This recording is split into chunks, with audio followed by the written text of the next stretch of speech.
خبر شامل کرتے ہیں میرپور آزاد کشمیر سے پلمنڈا کھڑی شریف بارشی ریلے سے ہونے والے نقصان کا جائزہ لینے کے لیے سابق امیدوار قانون ساز اسمبلی جماعت اسلامی کے کمانڈر راجہ الطاف خان نے دورہ کیا۔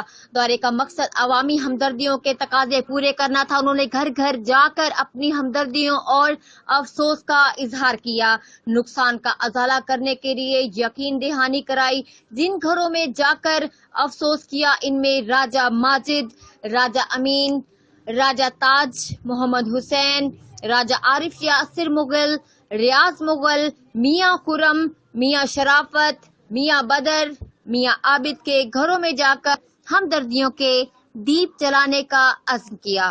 آخر میں راجہ طارق عرف کالا کی رہائش گاہ پر چائے اور مشروب کا خصوصی اہتمام کیا گیا تھا۔ رپورٹ ڈپٹی بیورو چیف قربان ملک، جیو ایکسپریس نیوز، میرپور، آزاد کشمیر۔